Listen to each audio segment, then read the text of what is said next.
दोस्तों, आज की ये जो सच्ची कहानी है, ये जो सच्ची घटना है, जिसे मैं आप लोगों के सामने आज सुनाने जा रही हूँ, इस घटना को, इस कहानी को सुनने के बाद आप भी यही कहेंगे कि कई कई बार ऐसा हो जाता है कि जिस पर हम हद से ज़्यादा भरोसा करते हैं, वही हमारा भरोसा तोड़ देते हैं। वही कुछ ऐसा कांड कर जाते हैं जिनको हम कभी सोच भी नहीं सकते थे कि वो व्यक्ति जिस पर हम इतना भरोसा करते हैं, वो ही हमारे लिए इतना खतरनाक साबित हो सकता है। तो ये जो घटना है, ये जो सच्ची कहानी है, इस कहानी की शुरुआत जो होती है वो होती है फ़िरोज़ाबाद से।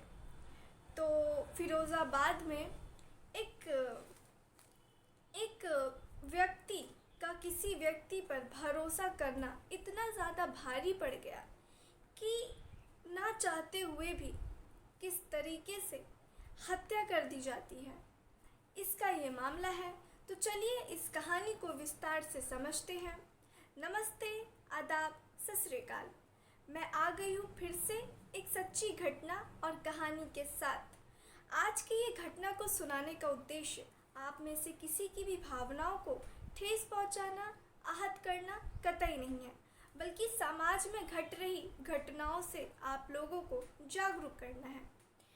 तो चलिए फिर शुरू करते हैं ये कहानी को। ये कहानी है फ़िरोज़ाबाद की। बात है 2023 की। फ़िरोज़ाबाद में जो एक ज़िला है, वहाँ पे एक थाना है। थाना का नाम है अल्लाफ थाना। इस थाने में एक गांव है, उस गांव का नाम है कुंजीपुर। तो बात है ठंडी के मौसम की, बात है नवंबर की। नवंबर में सुबह का दिन था, 7 बज रहा था। और आप लोगों को पता ही होगा कि नवंबर के दिन में ठंडी पड़ना शुरू हो जाती है। तो सुबह का 7 बजे का वक्त था, बाहर बच्चे खेल रहे थे। खेलते खेलते वो बच्चे कुएं के पास पहुंचते हैं। कुएं के पास जब बच्चे पहुंचते हैं तो वहाँ पर एक बच्चे की जो छोटी सी बॉल होती है वो उस कुएं में गिर जाती है। अब चूँकि वो बॉल बच्चे की कुएं में गिर जाती है तो वो और बच्चों को बुलाता है और कुएं में झांकता है, अपनी गेंद को निकालने की प्रयास करता है। अब जब और बच्चे लोग ध्यान से उस कुएं में देखते हैं तो उनको समझ नहीं आ रहा होता है कि ये क्या है।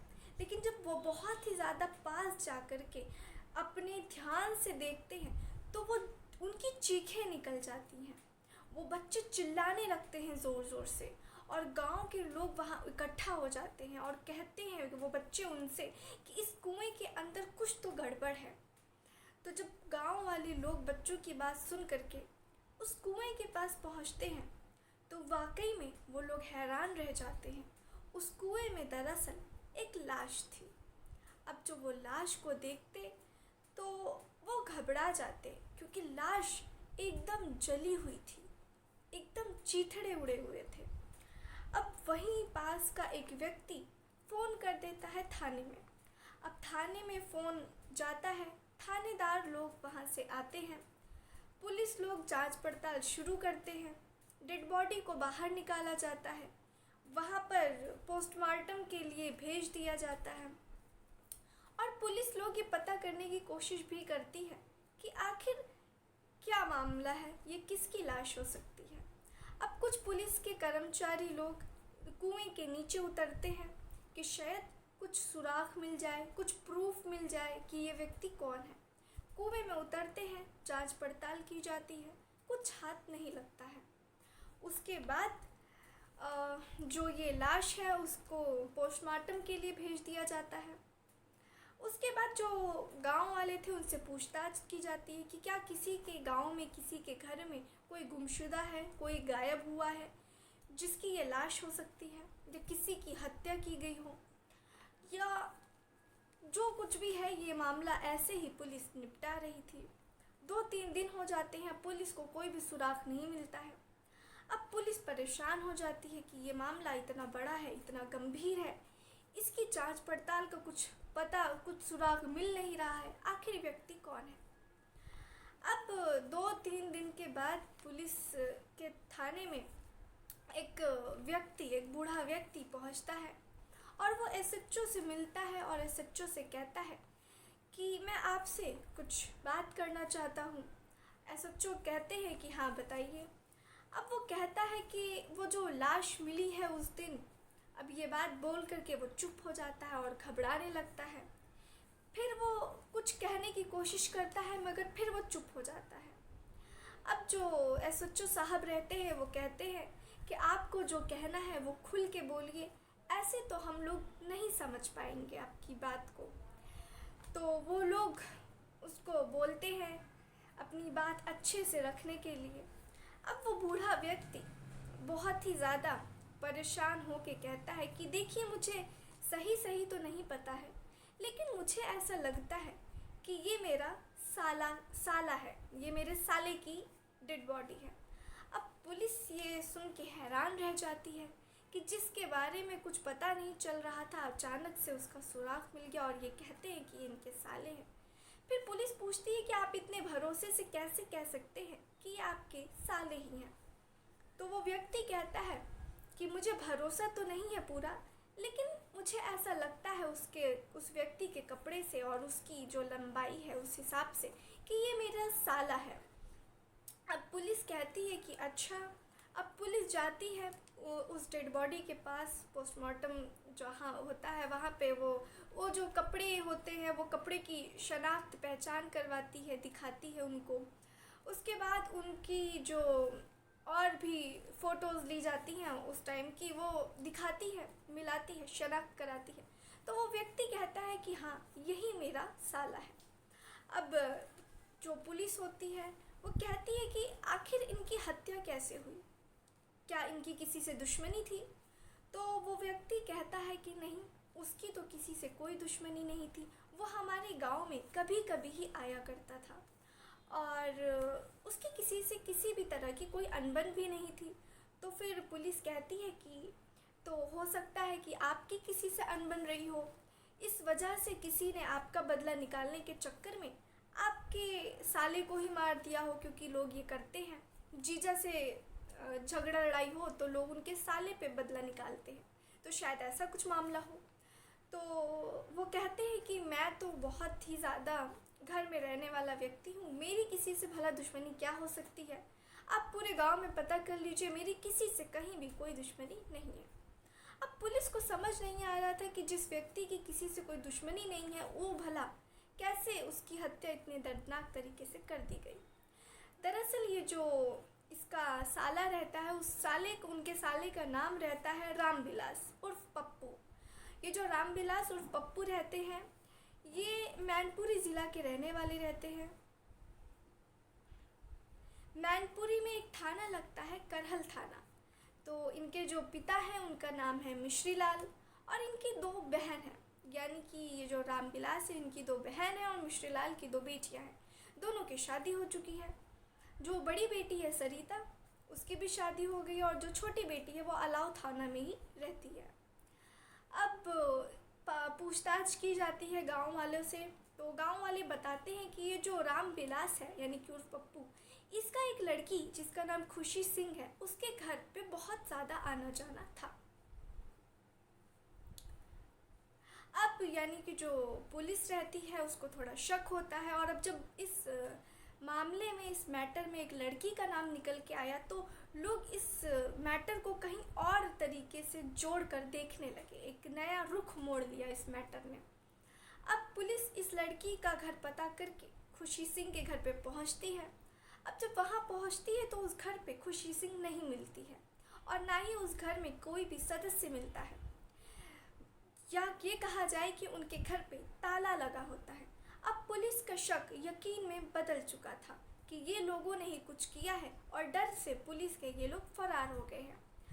अब जो खुशी सिंह का पति होता है जिसका नाम कि दर्शन सिंह होता है, अब सबके मोबाइल बंद होते हैं लेकिन दर्शन सिंह का मोबाइल गलती से ऑन होता है और उस दर्शन सिंह किसी को वो फ़ोन करता है।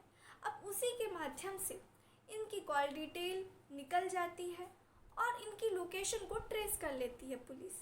अब इन लोगों को वहाँ पर उस लोकेशन पे पहुँच के पुलिस अरेस्ट कर लेती है। अरेस्ट करने के बाद, गिरफ्तार करने के बाद, यानी कि सास ससुर खुशी सिंह और उसका पति दर्शन सिंह, इन चारों को अरेस्ट करने के बाद थाने में ले आया जाता है। अब थाने में लाने के बाद पुलिस पूछती है कि तुम लोगों ने रामविलास की हत्या क्यों की है और तुम लोग क्यों भाग रहे थे। तो इस बात पर जो खुशी सिंह खुलासा करती है, जिसको सुनने के बाद थाने में जितने भी लोग थे, जितने भी पुलिस लोग थे, जितने भी काम कर रहे लोग थे, वो लोग ये सोचने पे मजबूर हो गए कि वाकई में अगर इस महिला की जगह कोई और भी महिला होती तो वो भी यही काम करती। दरअसल ऐसी मजबूरी थी कि मजबूरी के कारण इन लोगों को ये कदम उठाना ही पड़ गया था। तो ऐसी क्या मजबूरी थी जिसके वजह से इन लोगों को उस व्यक्ति की हत्या करनी पड़ी? आइए इस बात को जानते हैं। दरअसल ये जो रामविलास होता है, ये दर्शन सिंह का दोस्त होता है। मतलब ये लोगों की कहीं मुलाकात होती है, मुलाकात इतनी बढ़ जाती है, इतनी ज़्यादा गहरी दोस्ती हो जाती है रामविलास और दर्शन सिंह के बीच कि दोनों को घर पे आना जाना भी होने लगता है। अब जो रामविलास होता है वो दर्शन सिंह के घर पे अक्सर आया करता था, घंटों घंटों बातें किया करता था, वक्त बिताया करता था और फिर अपने काम पे चला जाया करता था। बात है एक दिन की, जब रामविलास दर्शन सिंह के घर पे आता है, लेकिन दर्शन सिंह घर पर नहीं होता है, वो काम से कहीं गया होता है। अब जो रामविलास है वो घर में आता है और जो खुशी सिंह है यानी कि दर्शन सिंह की पत्नी, वो नहा रही होती है। दरअसल जो गांव होता है, गांव में जो बाथरूम होता है उसके ऊपर करकट नहीं होता है, वो बस चार दीवारी होती है, ऊपर से खुला होता है। अब वो उसी में नहा रही थी। अब जो रामविलास होता है वो उस औरत को, यानी कि अपनी दोस्त की पत्नी को नहाते हुए देख रहा होता है, चुपके चुपके, और वो उसके साथ साथ वीडियो भी बना लेता है। अब जब वो वीडियो बना लेता है और देख रहा होता है, इंजॉय कर रहा होता है उसको, यानी कि खुशी सिंह को नहाता हुआ देख के, उसके बाद जब खुशी सिंह बाहर निकलती है तो वो डर जाती है उसको देखकर बाहर। अब जो रामविलास होता है वो उसको उसकी वीडियो दिखाता है और कहता है कि मैंने तुम्हारे नहाते वक्त वीडियो बना ली है, अब तुमको वो काम करना पड़ेगा जो मैं चाहूँगा, जैसे चाहूँगा।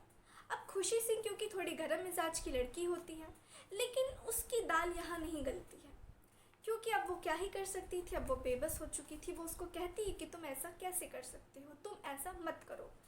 अब उसकी एक नहीं सुनता है। अब रामविलास उसका हाथ पकड़ता है, खींचता है और एक कमरे में ले जाता है।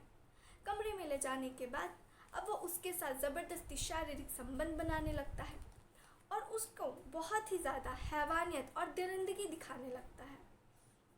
अब उसकी जो पत्नी होती है वो रोने लगती है, चिल्लाने लगती है, लेकिन अब वो बहुत ही ज़्यादा बेचारी परेशान हो चुकी होती थी, वो करती भी तो क्या करती। ऐसे ही दिन बीत रहा था। जब वो उसके साथ शारीरिक संबंध बना रहा था, उस समय भी उसने उसके साथ वीडियो अपनी और उसकी बना ली थी। अब वो उसको और धमकी देता ये वीडियो दिखा करके कि अगर तूने मेरे साथ ये काम नहीं किया, अगर तूने मेरे साथ शारीरिक संबंध नहीं बनाया, तो मैं ये वीडियो दिखा करके वायरल कर दूंगा और तुम्हारी हर जगह बदनामी हो जाएगी। अब वो जो लड़की रहती है वो बहुत ज़्यादा परेशान हो जाती है। जब भी उस लड़के को उस लड़की के साथ शारीरिक संबंध बनाना होता, वो उस लड़की को वीडियो दिखा करके ब्लैकमेल करता और अपने मन का काम जितना मर्जी, जितने घंटे उतनी देर किया करता था। अब वो इस चीज़ से परेशान हो चुकी थी। अब वो अपने पति को हर बात बता देती है। जब पति को ये बात पता चलती है तो वो बहुत ही ज़्यादा गुस्सा हो जाता है। अब वो करता भी तो क्या करता। अब ये बात उसके पति ने उसको समझाया कि तू ऐसा मत कर, यानी कि रामविलास अपने दोस्त को, तो वो उसको गालियाँ देता, मारपीट की धमकी भी देता। अब वो लोग बहुत ही ज़्यादा परेशान थे। ऐसे में एक दिन की बात है जब दोस्तों, आज की ये जो सच्ची कहानी है, ये जो सच्ची घटना है, जिसे मैं आप लोगों के सामने आज सुनाने जा रही हूँ, इस घटना को इस कहानी को सुनने के बाद आप भी यही कहेंगे कि कई बार ऐसा हो जाता है कि जिस पर हम हद से ज़्यादा भरोसा करते हैं वही हमारा भरोसा तोड़ देते हैं। वही कुछ ऐसा कांड कर जाते हैं जिनको हम कभी सोच भी नहीं सकते थे कि वो व्यक्ति जिस पर हम इतना भरोसा करते हैं वो ही हमारे लिए इतना खतरनाक साबित हो सकता है। तो ये जो घटना है, ये जो सच्ची कहानी है, इस कहानी की शुरुआत जो होती है वो होती है फ़िरोज़ाबाद से। तो फ़िरोज़ाबाद में एक एक व्यक्ति का किसी व्यक्ति पर भरोसा करना इतना ज़्यादा भारी पड़ गया कि ना चाहते हुए भी किस तरीके से हत्या कर दी जाती है, इसका ये मामला है। तो चलिए इस कहानी को विस्तार से समझते हैं। नमस्ते, आदाब, सत श्री अकाल। मैं आ गई हूँ फिर से एक सच्ची घटना और कहानी के साथ। आज की ये घटना को सुनाने का उद्देश्य आप में से किसी की भी भावनाओं को ठेस पहुँचाना, आहत करना कतई नहीं है, बल्कि समाज में घट रही घटनाओं से आप लोगों को जागरूक करना है। तो चलिए फिर शुरू करते हैं ये कहानी को। ये कहानी है फ़िरोज़ाबाद की। बात है 2023 की। फ़िरोज़ाबाद में जो एक ज़िला है वहाँ पे एक थाना है। थाना का नाम है अल्लाफ थाना। इस थाने में एक गांव है, उस गांव का नाम है कुंजीपुर। तो बात है ठंडी के मौसम की, बात है नवंबर की। नवंबर में सुबह का दिन था, 7 बज रहा था और आप लोगों को पता ही होगा कि नवंबर के दिन में ठंडी पड़ना शुरू हो जाती है। तो सुबह का 7 बजे का वक्त था, बाहर बच्चे खेल रहे थे। खेलते खेलते वो बच्चे कुएं के पास पहुंचते हैं। कुएं के पास जब बच्चे पहुंचते हैं तो वहाँ पर एक बच्चे की जो छोटी सी बॉल होती है वो उस कुएं में गिर जाती है। अब चूँकि वो बॉल बच्चे कि कुएं में गिर जाती है तो वो और बच्चों को बुलाता है और कुएं में झांकता है, अपनी गेंद को निकालने की प्रयास करता है। अब जब और बच्चे लोग ध्यान से इस कुएं में देखते हैं तो उनको समझ नहीं आ रहा होता है कि ये क्या है, लेकिन जब वो बहुत ही ज़्यादा पास जा कर के अपने ध्यान से देखते हैं तो वो उनकी चीखें निकल जाती हैं। वो बच्चे चिल्लाने लगते हैं ज़ोर ज़ोर से और गांव के लोग वहाँ इकट्ठा हो जाते हैं और कहते हैं कि वो बच्चे उनसे कि इस कुएं के अंदर कुछ तो गड़बड़ है। तो जब गांव वाले लोग बच्चों की बात सुन करके उस कुएं के पास पहुँचते हैं तो वाकई में वो लोग हैरान रह जाते हैं। उस कुएं में दरअसल एक लाश थी। अब जो वो लाश को देखते तो वो घबरा जाते क्योंकि लाश एकदम जली हुई थी, एकदम चीथड़े उड़े हुए थे। अब वहीं पास का एक व्यक्ति फ़ोन कर देता है थाने में। अब थाने में फ़ोन जाता है, थानेदार लोग वहाँ से आते हैं, पुलिस लोग जांच पड़ताल शुरू करते हैं, डेड बॉडी को बाहर निकाला जाता है, वहाँ पर पोस्टमार्टम के लिए भेज दिया जाता है और पुलिस लोग ये पता करने की कोशिश भी करती है कि आखिर क्या मामला है, ये किसकी लाश हो सकती है। अब कुछ पुलिस के कर्मचारी लोग कुएं के नीचे उतरते हैं कि शायद कुछ सुराग मिल जाए, कुछ प्रूफ मिल जाए कि ये व्यक्ति कौन है। कुएं में उतरते हैं, जांच पड़ताल की जाती है, कुछ हाथ नहीं लगता है।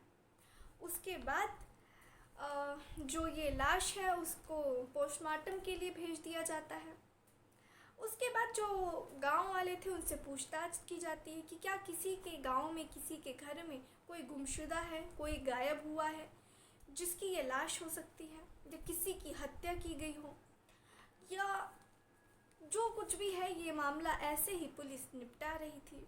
2-3 दिन हो जाते हैं, पुलिस को कोई भी सुराग नहीं मिलता है।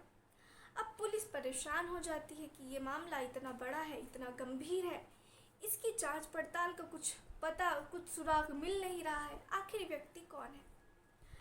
अब 2-3 दिन के बाद पुलिस के थाने में एक बूढ़ा व्यक्ति पहुंचता है और वो एसएचओ से मिलता है और एसएचओ से कहता है कि मैं आपसे कुछ बात करना चाहता हूँ।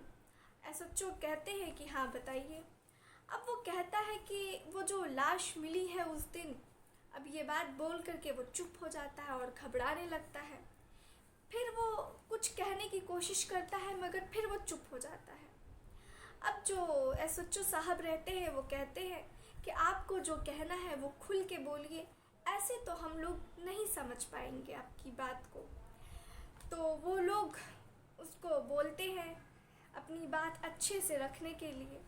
अब वो बूढ़ा व्यक्ति बहुत ही ज़्यादा परेशान हो के कहता है कि देखिए, मुझे सही सही तो नहीं पता है, लेकिन मुझे ऐसा लगता है कि ये मेरा साला है, ये मेरे साले की डेड बॉडी है।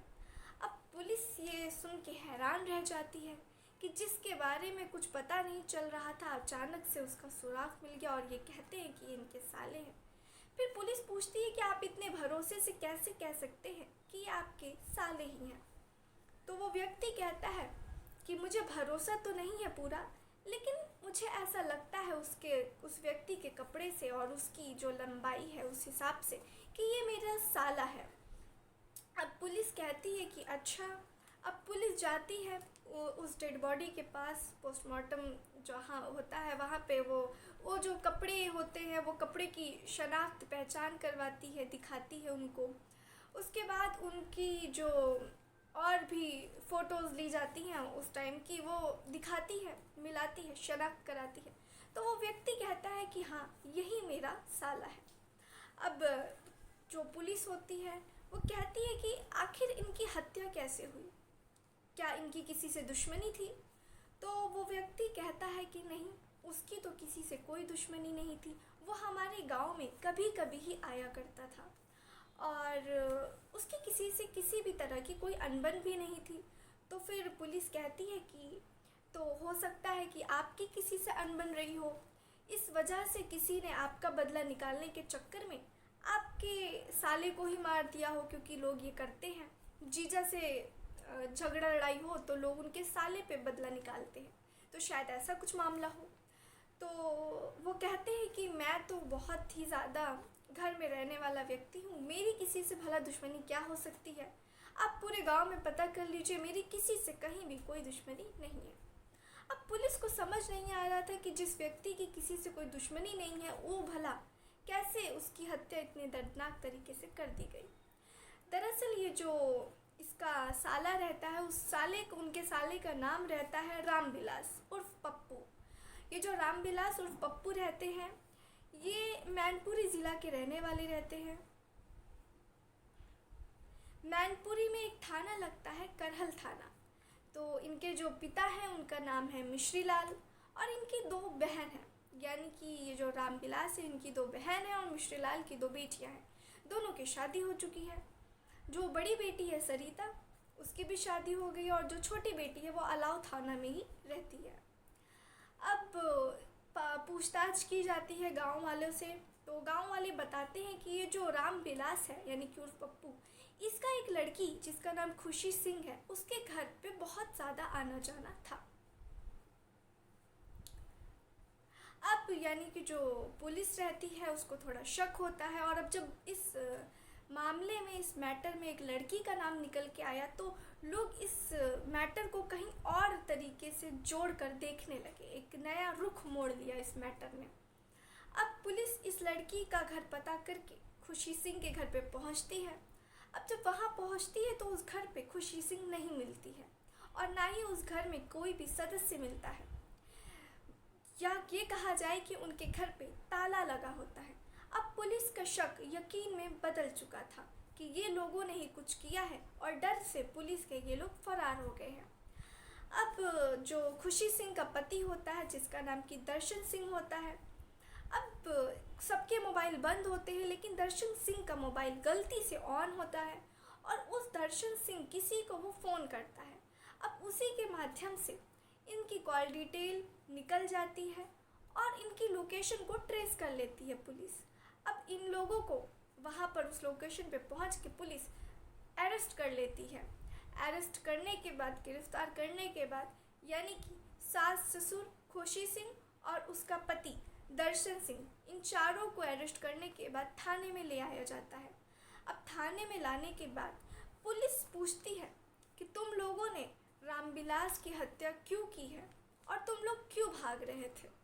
तो इस बात पर जो खुशी सिंह खुलासा करती है, जिसको सुनने के बाद थाने में जितने भी लोग थे, जितने भी पुलिस लोग थे, जितने भी काम कर रहे लोग थे, वो लोग ये सोचने पे मजबूर हो गए कि वाकई में अगर इस महिला की जगह कोई और भी महिला होती तो वो भी यही काम करती। दरअसल ऐसी मजबूरी थी कि मजबूरी के कारण इन लोगों को ये कदम उठाना ही पड़ गया था। तो ऐसी क्या मजबूरी थी जिसके वजह से इन लोगों को उस व्यक्ति की हत्या करनी पड़ी? आइए इस बात को जानते हैं। दरअसल ये जो रामविलास होता है, ये दर्शन सिंह का दोस्त होता है। मतलब ये लोगों की कहीं मुलाकात होती है, मुलाकात इतनी बढ़ जाती है, इतनी ज़्यादा गहरी दोस्ती हो जाती है रामविलास और दर्शन सिंह के बीच कि दोनों को घर पे आना जाना भी होने लगता है। अब जो रामविलास होता है वो दर्शन सिंह के घर पे अक्सर आया करता था, घंटों घंटों बातें किया करता था, वक्त बिताया करता था और फिर अपने काम पे चला जाया करता था। बात है एक दिन की, जब रामविलास दर्शन सिंह के घर पे आता है, लेकिन दर्शन सिंह घर पर नहीं होता है, वो काम से कहीं गया होता है। अब जो रामविलास है वो घर में आता है और जो खुशी सिंह है यानी कि दर्शन सिंह की पत्नी, वो नहा रही होती है। दरअसल जो गांव होता है, गांव में जो बाथरूम होता है उसके ऊपर करकट नहीं होता है, वो बस चार दीवारी होती है, ऊपर से खुला होता है। अब वो उसी में नहा रही थी। अब जो रामविलास होता है वो उस औरत को यानी कि अपनी दोस्त की पत्नी को नहाते हुए देख रहा होता है, चुपके चुपके, और वो उसके साथ साथ वीडियो भी बना लेता है। अब जब वो वीडियो बना लेता है और देख रहा होता है, इंजॉय कर रहा होता है उसको, यानी कि खुशी सिंह को नहाता हुआ देख के, उसके बाद जब खुशी सिंह बाहर निकलती है तो वो डर जाती है उसको देखकर बाहर। अब जो रामविलास होता है वो उसको उसकी वीडियो दिखाता है और कहता है कि मैंने तुम्हारे नहाते वक्त वीडियो बना ली है, अब तुमको वो काम करना पड़ेगा जो मैं चाहूँगा, जैसे चाहूँगा। अब खुशी सिंह क्योंकि थोड़ी गर्म मिजाज की लड़की होती है, लेकिन उसकी दाल यहाँ नहीं गलती है, क्योंकि अब वो क्या ही कर सकती थी, अब वो बेबस हो चुकी थी। वो उसको कहती है कि तुम ऐसा कैसे कर सकते हो, तुम ऐसा मत करो। अब उसकी एक नहीं सुनता है। अब रामविलास उसका हाथ पकड़ता है, खींचता है और एक कमरे में ले जाता है। कमरे में ले जाने के बाद अब वो उसके साथ ज़बरदस्ती शारीरिक संबंध बनाने लगता है और उसको बहुत ही ज़्यादा हैवानियत और दरिंदगी दिखाने लगता है। अब उसकी जो पत्नी होती है वो रोने लगती है, चिल्लाने लगती है, लेकिन अब वो बहुत ही ज़्यादा बेचारी परेशान हो चुकी होती थी, वो करती भी तो क्या करती। ऐसे ही दिन बीत रहा था। जब वो उसके साथ शारीरिक संबंध बना रहा था, उस समय भी उसने उसके साथ वीडियो अपनी और उसकी बना ली थी। अब वो उसको और धमकी देता ये वीडियो दिखा करके कि अगर तूने मेरे साथ ये काम नहीं किया, अगर तूने मेरे साथ शारीरिक संबंध नहीं बनाया, तो मैं ये वीडियो दिखा करके वायरल कर दूंगा और तुम्हारी हर जगह बदनामी हो जाएगी। अब वो जो लड़की रहती है वो बहुत ज़्यादा परेशान हो जाती है। जब भी उस लड़के को उस लड़की के साथ शारीरिक संबंध बनाना होता, वो उस लड़की को वीडियो दिखा करके ब्लैकमेल करता और अपने मन का काम जितना मर्जी, जितने घंटे, उतनी देर किया करता था। अब वो इस चीज़ से परेशान हो चुकी थी। अब वो अपने पति को हर बात बता देती है। जब पति को ये बात पता चलती है तो वो बहुत ही ज़्यादा गुस्सा हो जाता है। अब वो करता भी तो क्या करता। अब ये बात उसके पति ने उसको समझाया कि तू ऐसा मत कर, यानी कि रामविलास अपने दोस्त को, तो वो उसको गालियाँ देता, मारपीट की धमकी भी देता। अब वो लोग बहुत ही ज़्यादा परेशान थे। ऐसे में एक दिन की बात है जब खुशी सिंह, उसका पति और उसके सास ससुर एक साथ बैठे हुए थे। उन लोगों ने ये मिलकर प्लानिंग किया कि क्यों ना इसको अब रास्ते से हटा दिया जाए, इसकी अब हत्या कर दी जाए, क्योंकि अब और कोई रास्ता नहीं है। अब एक हंसता खेलता हुआ परिवार अपनी मजबूरी के कारण एक हत्या कर देता है, हत्या करने पर मजबूर हो जाता है। अब खुशी सिंह फ़ोन करके बुलाती है रामविलास को कि आज मेरा बहुत मन कर रहा है। अब जब जैसे ही ये बात सुनता है रामविलास तो दौड़ा भागता हुआ वो उसके घर पे आ जाता है। अब जैसे ही वो उसके घर पे आता है तो उसका पति यानी कि दर्शन सिंह, सास ससुर और खुशी सिंह उसकी इतनी पिटाई करते हैं कि वो अधमरा हो जाता है। अब अधमरा हो जाने के बाद वो लोग उस यानी कि रामविलास को जला देते हैं। उसको जलाने के बाद उसकी लाश पूरी तरह जल चुकी होती है। अब वो लोग ले जा करके उस लाश को कुएं में फेंक देते हैं। अब जब वो लाश को कुएं में फेंक देते हैं तो वो जो कुआं रहता है वो सूखा कुआं रहता है, उसके आसपास कोई जाता नहीं है। लेकिन कहते हैं ना कि उस दिन खराब था उन लोगों का और वो बच्चे वहाँ खेल रहे थे जिस बच्चों ने उसकी लाश को देख लिया और सबको बता दिया। तो ये जो कहानी थी, ये कहानी थी कि कैसे एक मजबूर इंसान, एक मजबूर व्यक्ति किसी की हत्या मजबूरी में कर दिया। अब ये जो सास ससुर थे खुशी सिंह के और जो खुशी सिंह का पति था दर्शन सिंह, इन लोगों को जेल की सलाखों के पीछे डाल दिया गया है। इन लोगों को सज़ा दी जा रही है, सज़ा मिल जाएगी। अपना वक्त काट रहे हैं ये लोग जेल के अंदर। और देखिए किस तरीके से एक व्यक्ति अपनी हवस के चक्कर में अपनी जान गंवा बैठा, साथ ही साथ 4 लोगों की और ज़िंदगी खराब कर दिया। तो ये थी आज की कहानी। तो दोस्तों, उम्मीद करती हूँ आप लोग मेरी कहानी से बहुत अच्छी सीख सीखने को मिलती होगी। और ये जो मेरा चैनल है ये नया है, मुझे आप लोगों के प्यार और सपोर्ट की बहुत ही ज़्यादा आवश्यकता है। तो कृपया करके मेरे इस चैनल को सब्सक्राइब करें, लाइक करें और अच्छे कमेंट्स पढ़ें। मुझे आप लोगों के कमेंट्स पढ़ना बहुत ही ज़्यादा अच्छा लगता है। और जिस चीज़ का कमेंट्स मुझे अच्छा लगे मैं उनके नाम अपने वीडियो के अंत में ज़रूर लूँगी।